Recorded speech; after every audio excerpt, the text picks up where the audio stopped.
എൻ്റെ ദൈവമേ, ഇതിനൊരു അന്ത്യമില്ലേ. ഞാൻ ഇന്ന് എൻ്റെ നേരിൽ കൺമുന്നിൽ കണ്ട ഒരു അപകടമാണ് ഇത്. ഒരാൾ മരണപ്പെടുകയും ചെയ്തു. ഇന്ന് ശനിയാഴ്ച ദിവസം സംഭവിച്ചാണ്. ഓരോ ബസ്സുകൾ ചീറിപ്പാഞ്ഞ് പോവാണ് കണ്ണൂർ. ഈ റൂട്ടിലൊക്കെ എല്ലാ റൂട്ടിലും ബസ്സുകൾ. ഇതിനൊരു വിക്റ്റമായതാണ് ഞാൻ. കാരണം എൻ്റെ ഫാമിലിയായിട്ട് ഞാൻ പോകുന്ന സമയത്ത് എൻ്റെ വണ്ടി തട്ടി പ്രശ്നങ്ങളായതാണ്. അപ്പം നമ്മുടെ സമയം പോവും.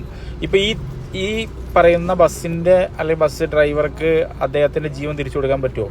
1 മിനിറ്റോ 2 മിനിറ്റോ വൈകി എത്തുന്നുള്ളൊരു ആ ഒരു ബുദ്ധിമുട്ട് എന്നുള്ള ലെവലിൽ നോക്കി കാണുന്ന ഒരു സാഹചര്യത്തിന് വേണ്ടിയിട്ട് ഈ മരണപ്പാച്ചിൽ വാങ്ങിയിട്ട് ഇവർക്ക് ആ ജീവൻ തിരിച്ചു കൊടുക്കാൻ പറ്റുമോ? അത് നേരിട്ട് കാണേണ്ടി വന്നു. ഞാൻ ഒരു സെക്കൻഡുകളുടെ ഗ്യാപ്പിലാണ് ഞാൻ അവിടെ അതിൻ്റെ തൊട്ട് പുറകിലെത്തുന്നത്. അപ്പോൾ കണ്ണൂർ തോട്ടടയിൽ നടന്ന ഒരു അപകടമാണ്. ഒരാൾ സ്പോട്ടിൽ മരണപ്പെട്ടു പോയിട്ടുണ്ട്. ബാക്കി 3 പേര് വളരെ സീരിയസ് ആണ്.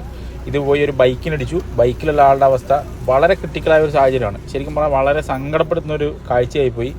ഇതിനൊരു അന്ത്യം വേണം. ഇതിനൊരു പ്രോപ്പർ സൊല്യൂഷൻ വേണം.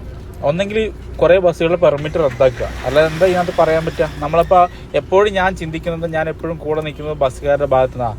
അവരുടെ കഷ്ടപ്പാടാണ്, ജീവിതമാണെന്ന്. പക്ഷേ നാളെ എൻ്റെ കുടുംബത്തിലുള്ള ഒരാൾക്ക് ഇത് സംഭവിച്ചു കഴിഞ്ഞാൽ ഞാൻ എൻ്റെ ബസ്സുകാരുടെ സമയമാണ് സാറില്ലാന്ന് വിചാരിക്കില്ലല്ലോ.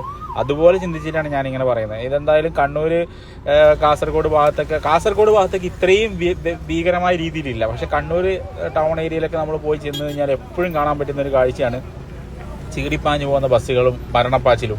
നമ്മളിപ്പോൾ ഒരു എക്സാമ്പിൾ